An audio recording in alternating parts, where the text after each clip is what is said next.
세상 살만큼 살다가 하지 갈 때 피 찌고 가서는 안 됩니다. 그렇게 되면 내 생에까지 그걸 갚아야 돼요.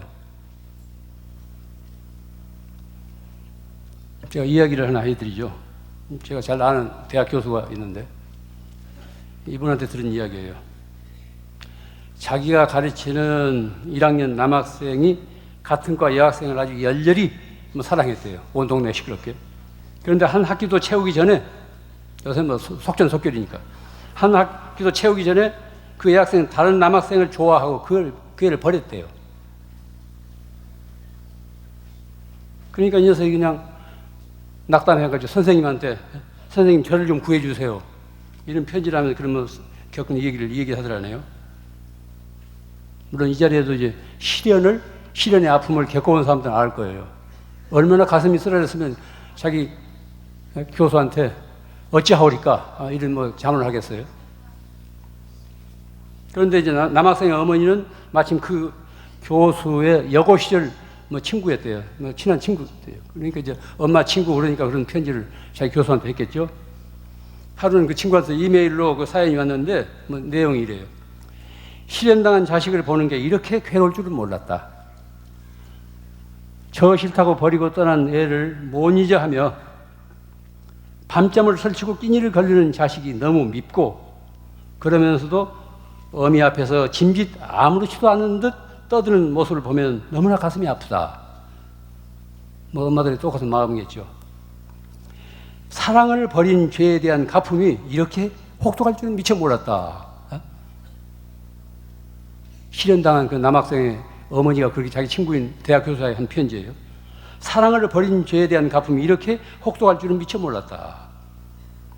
그러니까 실현당한 학생의 어머니는 현재의 남편과 결혼하기 전에 대학 시절 그 당시 민주화 운동을 하던 어떤 남학생과 아주 열렬하게 연애를 했대요. 그러다가 이제 졸업이 임박해서 오랫동안 그 사귀던 그 남자를 버리고 소위 조건이 좋은 현재의 남편과 결혼했다네. 흔히 있는 일 아닙니까? 현실이 어떻고 이상이 어떻고 하면서 이제 따지니까 버림받은 그 남자는 상처가 너무 깊어가지고 자살 소송까지 벌인 일이 있었대요. 그런데 너무나 놀라운 사실은 알고 보니까 자기 아들이 목숨 걸고 좋아하는 같은 과 여자아이는 자신으로부터 버림받아가지고 해외로 유학을 떠난 후 소식이 끊긴 예전 그 남자의 딸이었대요. 드라마 같죠? 이게 인과관계예요. 사실로 있었던 일입니다. 이것이 인생이에요. 그래서 인생을 드라마라고 하고 날마다 밤에 연속 돌리는 게 다 이런 거예요. 이게 업의 파장이고 인과관계입니다. 명심하십시오. 내가 지어서 나만 받는 것이 아니라 내 자식에게까지 그 업의 파장이 미친다니까요. 무고한 자식 때까지 내가 지은 업의 파장이 미친다고요. 이와 같이 세상에서 일어나고 있는 온갖 사건과 사고는 알고 보면 인과관계의 한 고리로 이어졌어요. 살인사건, 사기사건 할 것 보면은 다 어떤 인과관계의 고리로 이어졌다고. 그 현상, 단면만 보니까 이제 거기서 그런 불순한 일이 일어난 것 같지만 그 측면을 보면은 다 그런 업의 하나의 파동이에요. 폭력과 인간 부재의 시대에 우리가 사람답게 살아가려면 이와 같은 인과의 도리를 믿어야 됩니다. 이건 무슨 불교 신자만이 믿는 거 아닙니다. 이게 우주 실세예요. 남에게 상처를 입히는 것은 결과적으로 내 자신에게 상처를 입히는 일이에요. 하늘 보고 허공 보고 침 뱉으면 그 침이 내 얼굴로 다시 돌아온다고 하지 않습니까? 남에게 상처를 입히는 그 메아리가 나한테 온다니까요. 또 하나 이야기가 있습니다. 우리 맑고 향기롭게 그 중앙 모임에서 보살펴드리는 양로원이 몇 군데 있는데 그 중에 이제 경기도 파주에 있는 대비 양로원이 있습니다. 10년 가까이 거기 거들고 있는데 여기는 거의 버려진 무위탁 노인들, 버려진 노인들을 수용하고 있어요. 5년 전에 양론에 들어온 할머니 한 분은 17살 때 결혼을 했는데, 그때는 빨리 조언이니까 아이를 못 낳는다고 해서 20대 중반에 소박을 당했대요. 그게 쫓겨나온 거지. 옛날에는 뭐 위자료 같은 거 없이 그냥 막 쫓겨나온 거 아닙니까? 그게 나올 때 이제 돈을 조금 훔쳐가지고 나왔던가 봐요, 돈을.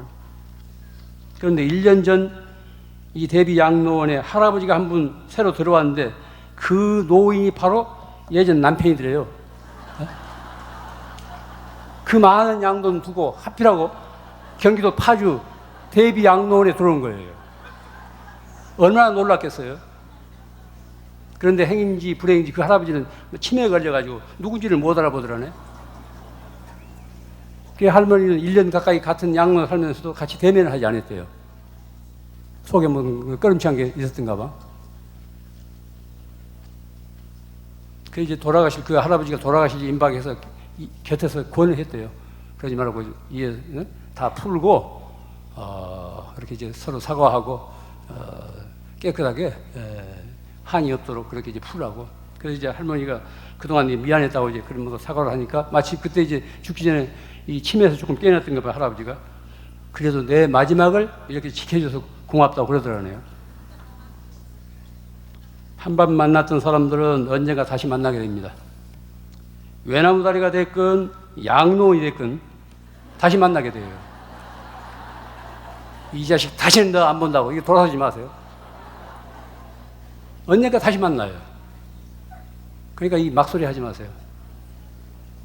물론 이제 화가 잔뜩 나면 막된 소리 함부로 못할 소리 없잖아요. 있는 거 없는 거 다 주워 모아가지고 이제 쏟아버리는데, 그렇게 되면 마음에 금이 가요. 마음에 금이. 그게 업이 된다니까? 내가 험한 소리, 그렇게 이제 사나운 소리를 하게 되면 저쪽에 상처가, 저쪽에 화살이 가기 전에 내 스스로 그 화살을 맞게 되는 거예요. 내 마음이 편치 않다니까요. 스스로 자기 가슴에 화살을 꽂는 일이에요.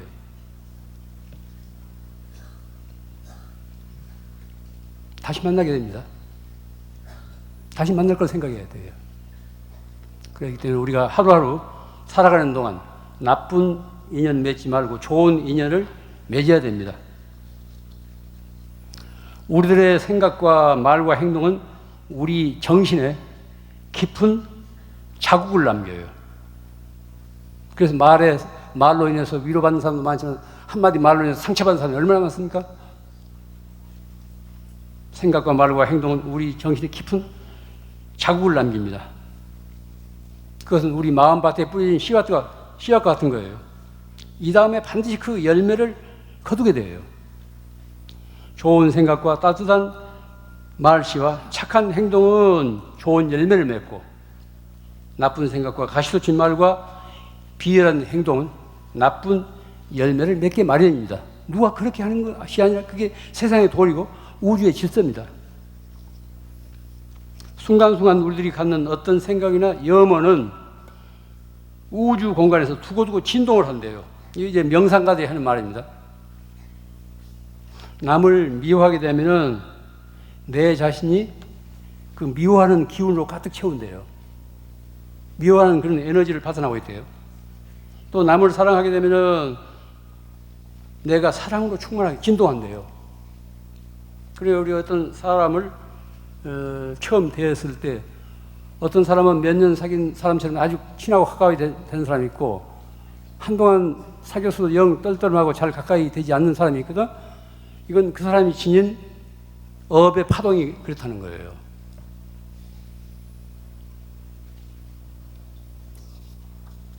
옛사람의 말에 아무것도 가져가지 못하고 업만 남아 따라온다. 뭐 치문에 있는 말인데, 만반장 불거여 유유업 수신이다. 아무것도 가져가지 못하고 업만 남아서 따라간다. 우리가 살 만큼 살다가 이 세상을 하직할 때 아무것도 가져가지 못합니다. 뭘 하나 가져와요? 아무것도 가져가지 못한다고. 내가 말하고 생각하고 행동하는 것이 이 다음 생애까지 업으로서 이어지는 겁니다. 이 하루 한 가지라도 착한 이야기를 듣고 또한 착한 일을 몸소 행한다면 그날 하루는 잘 산 날입니다. 내 그 생애에서, 그 시들한 생애에서 빛을 발하는 하루가 돼요. 이런 날이 많아야 됩니다. 착한 이야기를 듣고 착한 일을 내 몸소 행할 때 그날 하루는 잘 사는 거예요. 우리는 순간순간 끝없이 형성되어가는 그 과정에 있습니다. 내가 나를 만들어가는 것이지 누가 나를 대신해서 만들어줄 수 없습니다. 이런 사실을 잊지 말아야 해요. 그래서 날마다 비슷비슷한 되풀이 속에서도 늘 새로운 날이 돼야 됩니다. 우리가 가야 할 곳은 어디입니까? 결국 자기 자신이에요. 빠르게, 더 빠르게, 좀 더 빠르게, 뭐 더 높이, 더 빨리, 더 멀리 뛰어봤자 결국 제자리예요. 자기 자신으로 돌아옵니다. 이 자동차를 운전하면서 저도 가끔 그런 실수를 범하는데, 흔히 도착지를 미리 생각해요. 그래서 오로지 도착만을 위해서 그 과정을 소홀히 합니다. 몇 시까지 어디 도착하겠다는 이런 그 집념 때문에 그 과정을 소홀히 해요. 목적만을 위해서 수단을 무시하기가 있습니다. 이 교통사고란도 거기서 온 겁니다. 그 과정을 즐길 수 있어야 돼요. 오늘 몇 시까지 어디 가야 되겠다는 이런 그 생각 때문에 거기에 갇혀가지고 도중에 풍경도 볼 줄 모르고 들녘도 내다볼 줄 모르고 그저 목적지만 향해서 갑니다. 그러나 삶은 미래가 아니라 지금 이 순간이에요. 우리가 지금 살고 있는 것은 지금 이 순간 여기서 이렇게 지금 살고 있습니다. 바로 지금 이 순간을 살 줄 알아야 됩니다. 그런데 흔히 지나가버린 과거라든가 오지도 않는 불확실한 미래 쪽에 생각을 팔아가지고 현재에 살지 못하는 경우가 허다합니다. 우리가 불행하다는 것은 이미 지나가버린 과거사를 가지고 늘 되뇌어요. 후회하고 안타까워하고. 그렇게 되면 현재가 없습니다. 어떤 개선의 여유가 없는 거죠. 모든 일에는 뜸이 들 시간이 필요합니다. 뜸이 들 시간이 필요해요. 음식만이 아니고 일에도 그렇습니다. 빠르게 바쁘게 사는 사람들은 우리 현대인들 우리 모두가 그렇습니다. 특히 이 젊은 세대들은 느긋하게 참고 기다릴 줄을 몰라요. 모든 것을 즉석에서 해결하려고 합니다. 즉석에서 하려고 합니다. 또 자기밖에 몰라요. 이건 산업사회와 이 정보사회의 이게 맹점이에요. 각자 자기 방에 갇혀서 컴퓨터만 들여다보잖아요. 그러니까 이기적일 수밖에 없는 거예요. 남의 사정 생각하지 않습니다. 더구나 무슨 하나만 낳게 둘만 낳게 해가지고 아이들 뜻을 그대로 이제 즉각 그때그때 들어주기 때문에 참고 기다릴 줄을 몰라요. 우리나라의 이혼율이 높은 것도 그 중에 하나입니다. 그런 그 맥락에서 오는 겁니다. 참고 기다릴 줄을 몰라요. 농경사에서는 참고 기다리십니다. 그래야 열매를 거두니까. 하나의 씨앗을 뿌려서 꽃 피고 열매 맺기까지는 그런 사계절의 순환이 필요합니다. 참고 기다릴 줄 알아야 돼요. 그런데 산업사회라든가 정보화 사회에서는 시간을 다투기 때문에 그런 기다릴 줄을 모릅니다. 참고 기다릴 줄을 모르기 때문에 그리움이 고일 여가가 없어요. 그리움이 고일 시간이 없습니다. 그리움이란 무엇입니까? 인간의 향기입니다. 그리움이란 인간의 향기예요. 그런 시가 있죠. 그립고 아쉬움에 가슴 조이던 먼 젊음의 뒤안길에서 이제는 돌아와 거울 앞에선 내 눈같이 생긴 꽃이요. 뭐 어쩌고 나오지 않습니까? 국화 옆에서. 현대인들에게는 그리움이라든가 어떤 아쉬움 같은 게 없다고. 그리움이라든가 아쉬움이 고일 여가가 없어요. 뭐든지 즉석에서 해결하려고 하기 때문에. 뜸도 들기 전에 그저 먹으려고 하기 때문에. 사각 컴퓨터 스크린에는 인간의 향기가 없습니다. 가상 세계의 접속에서는 편리함은 있어도 인간의 향기는 없습니다. 현실적이고 구체적인 접촉을 통해서만 그 향기는 배어 나옵니다. 무엇이든지 빨리 단박에 이루려고 서두르지 마십시오. 인간이 하나의 인간으로서 성숙하는 데에는 시간이 필요합니다. 하나의 씨앗이 땅에 묻혀서 꽃피고 열매 맺기까지는 거듭 말씀드립니다. 사계절에 그런 순환의 질서가 필요해요. 여기는 기다림과 그리움이 동반됩니다. 살 줄 아는 사람들은 단박 움켜쥐기보다는 쓰다듬기를 좋아합니다. 목표를 향해 곧장 달려가기보다는 여유를 가지고 구불구불 돌아가는 길을 선택해요. 문명은 직선입니다. 비정해요. 문명은 직선이라고. 자연은 곡선입니다. 문명은 사람이 만들어 놓은 거고 자연은 있는 그대로, 원래부터 있는 그대로예요. 직선은 여유가 없습니다. 이건 비정해요. 곡선은 푸근해요. 서해안 고속도로가 나왔다고 제가 한번 목포까지 온 일이 있는데 아주 무료하고 지루해요. 그래서 교통사고가 많다고 하지 않습니까? 직선이기 때문에. 얼마나 무료해요? 만약 우리 생애가 60년이 됐건 70년이 됐건 혹은 80년이 됐건 미래를 다 안다고 예상해 보세요. 내가 이 다음에 어떻게 될 거라고 예상해 보세요. 그건 세상 살 수 없어요. 싱겁고 불안해 살 수 없다고. 모르기 때문에 뭔가 새롭게 시작하는 거고 또 창의력도 발휘할 수 있고 참고 견딜 수 있는 거예요. 미래를 모르기 때문에 우리가 살아갈 만한 세상이 되는 것이지 미래를 환히 안다고 해보세요. 그건 고통스러워요. 살 수가 없는 겁니다. 곡선은 조화와 균형을 이룹니다. 직선은 조화와 균형이 없어요. 그렇기 때문에 곡선의 묘미를 알아야 됩니다. 여기에 삶의 비밀이 담겨 있습니다. 모든 일이 뜻대로 되지 않는다고 해서 속상해하지 마세요. 그 나름의 다 의미가 있다고. 또 모든 일이 뜻대로 된다면 사람이 안해집니다. 교만해져요. 남의 사정도 모르게 된다고. 지난날 우리 선인들의 느긋하고 여유 있는 유유자적한 생활 태도를 낙천적인 그런 삶의 모습들을 현대의 우리들은 다시 배워야 돼요. 앞서 살다 간 분들의 생활이 결코 나쁘된 것이 아닙니다. 다 지혜로운 삶이었어요. 자연에 순응하면서 무리하지 않고 어떤 균형과 조화를 깨뜨리지 않고 순리대로 살았던 겁니다. 때로는 천천히 돌아가기도 하고 가다가 쉬기도 하고 주막에 들려서 한 잔 걸치기도 하고 또 길을 잃고 헤맬 수도 있어야 돼요. 이런 삶의 기술이 필요하다고요. 이게 삶의 기술입니다. 천천히 돌아가는 거예요.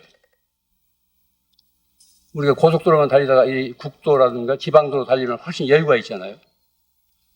둘레를 돌아볼 수 있는 여유가 있다고요. 또 가다가 쉬는 거예요. 쉬기도 하고. 또 길을 잃고 어쩌다 헤맬 수도 있어요. 이런 삶의 기술이 필요합니다.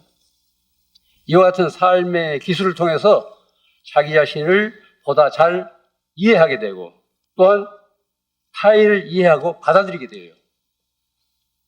이웃과 함께 사는 유대를 이루게 됩니다.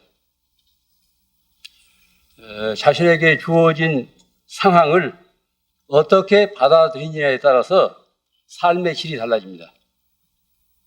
시간에 쫓기는 사람은 한마디로 해서 죽으러 가는 사람이에요.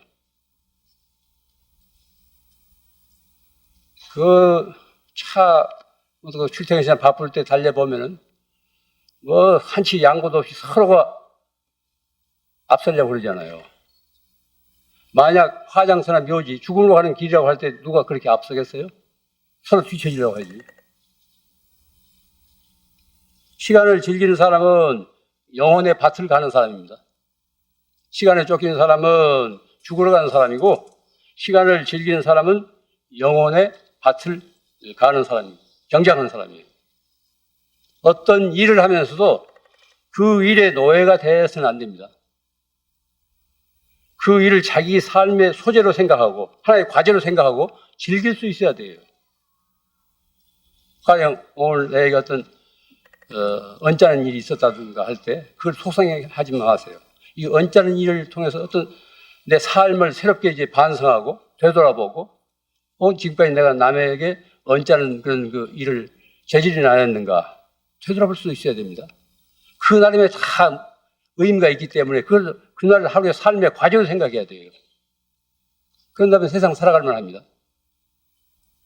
그것을 속상해하고 언짢아하고 왜 우리 집안에만 이런 일이 닥치는가 이렇게 생각하니까 우리가 불행해지는 것이지 좋다. 이것이 어떤 의미가 있을 테니까 이 의미가 어디에 있는가 그 의미로 받아들이면 그걸 극복하고 또 새로운 눈이 열립니다. 삶의 모든 일을 하나의 삶의 소재로 그날 하루 삶의 소재로 생각해야 됩니다. 그래야 일을 하면서 그 일로부터 자유로워질 수 있어요.